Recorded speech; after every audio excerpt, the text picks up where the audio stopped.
Good morning class. Myself Shweta Srivastava and I am you computer teacher. बच्चों, आज का जो आपका चैप्टर है वो है यूनिट 7 से chapter 10 classes and object. Classes and object आपने प्रीवियस लेक्चर में काफ़ी इसके बारे में पढ़ा है कि ऑब्जेक्ट ओरिएंटेड प्रोग्रामिंग का जो कॉन्सेप्ट है वो क्लास और ऑब्जेक्ट पर डिपेंड करता है।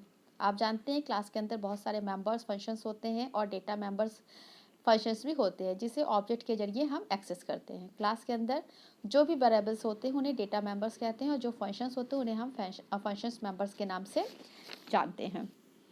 अब यहाँ देखिए classes. As you already know the class represent a group of similar object. आप जानते हैं कि सिमिलर ऑब्जेक्ट का एक ग्रुप होता है। A class is way to bind the data describing an entity and its associated function together. ये structure जैसा हो, क्लासेस जो होता है वो स्ट्रक्चर जैसा होता है जिसमें वेरिएबल्स और फंक्शन को एक ही जगह पे इकट्ठा किया जाता है। डेटा और फंक्शन क्लास के मेंबर्स होते हैं। क्लास डेटा को होल्ड करने का काम करता है और क्लास डिफाइन करने के लिए क्लास कीवर्ड का हम यूज़ करते हैं। अब देखिए नीड फॉर क्लास। क्लास की ज़रूरत क्यों पड़ी? Need for classes. In the software field of information technology industry, a need was felt to create a software analog to real world object. Real world objects certainly have data type properties. ये जो real world object होते थे ये data type properties होते थे, जैसे accounts number, balances. But real world object can also do certain thing. लेकिन इसमें और भी चीज़ें होती थी जैसे कि oven, cooks, accounts, accumulated interest, car, move etcetera. Now to combine all this properties to real world object. ये सारी जब कंबाइन होती थी प्रॉपर्टीज तो रियल वर्ल्ड ऑब्जेक्ट बनती थी। A type was the develop the could just associated conventional function with our data structure allow these function to represent the active elements of the real world object. अब declaration of class. Classes का declaration कैसे होता है? First है data member are the data type properties. आप जानते हैं जो डेटा मेंबर्स होते हैं वो डेटा टाइप प्रॉपर्टीज होते हैं that describe the characteristics of class. जो कि क्लास के कैरेक्टरिस्टिक्स होते हैं। दे मे बी जीरो और more than members of any types in class. Members member function are the set of operation they may be applied to object of the classes. ये classes के object होते हैं। There may be zero और मोर member. इसमें zero और बहुत सारे members functions class के फंक्शंस मेंबर्स हो सकते हैं। Program access level that control the access member. ये मेंबर्स को एक्सेस करने का काम करता है। द एक्सेस लेवल आप प्राइवेट, प्रोटेक्टेड और पब्लिक, ये 3 तरह का हो सकता है depending upon the access level. जो जिस लेवल पे हम इसको एक्सेस कर रहे हैं क्लास को उसके ऊपर डिपेंड करता है। Class tag name that serve as a type specifier for the class using which object of this class type of created. The class specification take place into the two parts. इसमें 2 part होते हैं। एक class definition होता है जिसमें components members होते हैं और सेकेंड होता है क्लास मेथड्स डेफिनेशन जो डिस्क्राइब करता है सर्टेन क्लास मेंबर्स को। अब आता है the access methods, the class methods definitions. The class method definition क्या होती है? The class body contain the declaration of its members. There are generally 2 types members. यहाँ पे 2 तरह के members होते हैं, ठीक है। एक होता है प्राइवेट और एक होता है public. The private member can be access only. Private member को केवल और केवल हम कहाँ एक्सेस कर सकते हैं? क्लास के अंदर। एंड द पब्लिक मेंबर, जो पब्लिक मेंबर होता है उसको कहाँ एक्सेस कर सकते हैं? Outside the class. अब आता है the class methods definitions. The class method definition क्या होता है? मेंबर्स फंक्शंस को डिफाइन किया जाता है 2 तरीके से, आउटसाइड द क्लास डेफिनेशन और इनसाइड द क्लास। मतलब कि क्लास डेफिनेशन के बाहर और क्लास डेफिनेशन के अंदर। In both cases the code for the function body is identical. दोनों में बॉडी आइडेंटिकल होना चाहिए। There is a such difference in the way the function header is defined. Outside the class definition. Outside the class definition में क्या होता है? ये a member function definition outside the class definition is much the same as the function definition you are familiar with. The only difference, केवल difference क्या है वो समझना, is that the name of the function is full name of the function. The full name of a function is written as class name, actual functions name. इसके बाद आपका आता है inside the class definition.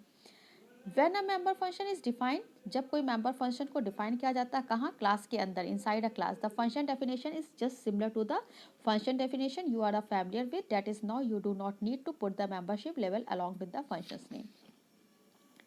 अब आपका आता है reference class member. Reference class member क्या होते हैं? A class specification does not define any object of इस टाइप्स, क्लास में किसी ऑब्जेक्ट को डिफाइन नहीं किया जाता है, rather is just to define the properties of a class, class की प्रॉपर्टीज को डिफाइन किया जाता है। The class specify the variables of the class type have to declare array within a class.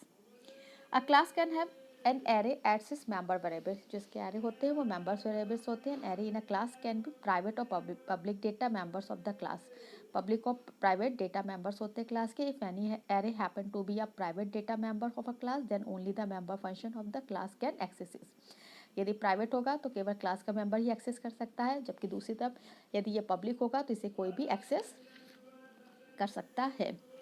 आते हैं क्लास स्कोप। क्लास स्कोप क्या होता है इसे समझो। इसमें लैंग्वेज के लोकल, ग्लोबल और फाइल स्कोप के अतिरिक्त C++ में एक अन्य स्कोप भी होता है जिसे हम क्लास स्कोप ही कहते हैं। इसका जो उद्देश्य होता है किसी ऑब्जेक्ट को किसी क्लास के मेंबर के लिए उपलब्ध कराना होता है। किसी भी क्लास के सभी मेंबर्स को स्कोप उस क्लास के लिए लोकल होता है। फिर भी क्लास का कोई भी मेंबर अन्य मेंबर को रेफरेंस दे सकता है। इनके 3 पार्ट्स होते हैं, public, private and protected. Public क्या होता है, अभी भी बताया आपको, पब्लिक मेंबर वो मेंबर्स होता है जिसे क्लास का कोई भी मेंबर्स डायरेक्टली एक्सेस कर सकता है। जबकि प्राइवेट मेंबर क्या होता है, इसे केवल उसी क्लास का मेंबर एक्सेस कर सकता है, अदर नहीं। अब देखिए protected member. Protected member are these members that can be used only by the members function, केवल मेंबर फंक्शन या फ्रेंड फंक्शन के द्वारा ही इसे एक्सेस किया जा सकता है और इसे क्लास में डिक्लेयर किया जाता है। That protected member are similar to the private member, private member की तरह ही ये होता है, can not be access by the non member, कोई भी नॉन मेंबर फंक्शन इसको एक्सेस नहीं कर सकता है। The difference between protected and private because clear when we discuss inheritance, because the protected member are inherited but private member are non-inherited। जो protected member होता है उन्हें इनहेरिटेबल में की करेक्टरिस्टिक्स पाई जाती है, जबकि प्राइवेट मेंबर में नहीं पाई जाती हैं। Nested class. अ क्लास में भी declare with in another class. A class declare with in the another is called the nested class. एक क्लास के अंदर दूसरी क्लास को डिक्लेयर करना ही नेस्टेड क्लास के नाम से जाना जाता है। अब आते हैं array of object. Object C++ हमेशा सपोर्ट करता है any data type including class type को। An array having a class type elements is known as the array of object. अब आपका ऑब्जेक्ट एज फंक्शन आर्ग्यूमेंट्स आता है। ये 2 तरीके का होता है, बाय वैल्यू होता है और बाय रेफरेंस होता है। अब देखो बाय वैल्यू क्या होता है। जब ऑब्जेक्ट वैल्यू पास करता है, समझना अच्छे से, तब फंक्शन ओन कॉपी ऑब्जेक्ट को क्रिएट करता है। जब ऑब्जेक्ट किसी वैल्यू को पास्ड करता है तब फंक्शन ओन कॉपी ऑब्जेक्ट को क्रिएट करता है। कोई भी चीज़ अगर फंक्शन के अंदर होता है तो ओरिजिनल ऑब्जेक्ट पे ही अफेक्ट नहीं करता है।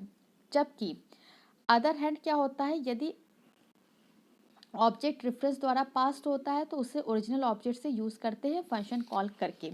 मतलब कि the member function and friend function are allowed to access the private and protected member of the past object, but a non-member function can only access the public member of the past object। इसके बाद आपका आता है static class member. Static class members क्या होते हैं, the members of a class may be qualified और statics. Static data members and statics member function in a class. Static data members क्या होते हैं, a static data member of a class is just like a global variable. Global variables के तरीके काम करते हैं। This data member is globally available for all the object of the class types. किसी भी क्लास टाइप के object में global ये एक्सेस किए जा सकते हैं। The static data members are usually maintain to store value common to the entire class. Entire class में इनकी वैल्यू कॉमन होती है। A static data member is different from ordinary data member of a class in various respects. There is only one copy of this data member maintained for the entire class, which is shared by all the objects of that class. Second, it is visible only within the class, however, its lifetime. अब बच्चों इसके साथ ही आपका ये chapter यहाँ ख़त्म हो रहा है। नेक्स्ट चैप्टर हम आपसे नेक्स्ट लेक्चर में डिस्कस करेंगे। Okay class, thank you.